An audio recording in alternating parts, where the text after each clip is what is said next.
It's Sybil Wilkes with what you need to know. Today is Tuesday, May 30th, 2023. Number 1. President Biden's historic nomination of Air Force General Charles Q. Brown Jr. as the next chairman of the nation's Joint Chiefs of Staff is being held up by Alabama Republican Senator Tommy Tuberville. This one senator is using a procedural tactic to stall not only the historic appointment of General Brown, but also hundreds of military appointments and promotions for officers of one-star ranking and above. The actions of the first-term senator and former football coach are a protest against Secretary of Defense Lloyd Austin's announcement that the military will pay for the travel expenses of service members and dependents seeking reproductive health care. Number 2, the stage is set for what is described as an ongoing contentious showdown in Texas, following Saturday's impeachment of State Attorney General Ken Paxton. The state's top legal officer was temporarily removed from office over the weekend following an overwhelming vote on over 20 charges ranging from bribery to corruption. After 4 hours of presentation of charges and debate,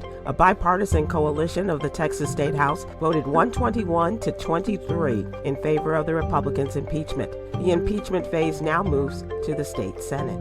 Number 3.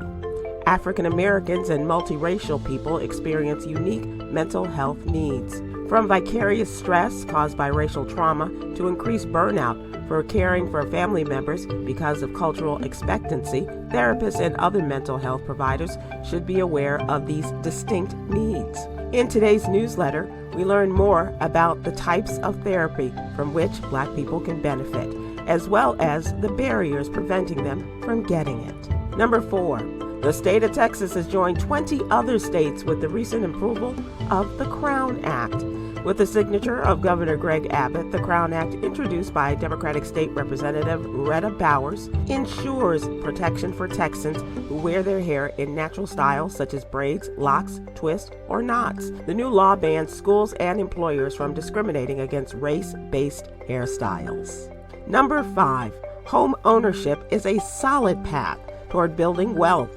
Over the past decade, the median priced home in the U.S. gained $190,000 in value, making the typical homeowner 40 times wealthier than if they had remained a renter. Low-income homeowners built $98,900 in wealth, while middle-income and upper-income homeowners accumulated $122,100 and $150,800 respectively in wealth.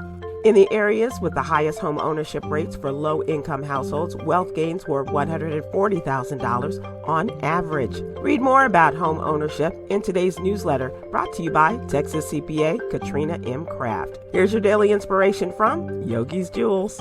You are wise when you can master ignoring people who irritate you. Ooh, help me be wise. Join me today live on YouTube and Facebook at 7 p.m. Eastern, 6 p.m. Central for a special edition of Check In and Check Up for Your Health with trailblazing cardiologist and president of the American Heart Association, Dr. Michelle Albert, and the ever-wonderful comedian Rodney Perry. Thank you to our What You Need to Know partners, the American Heart Association and Black Health Matters. To subscribe to my free daily newsletter, please visit SybilWilkes.com. Be informed, be empowered.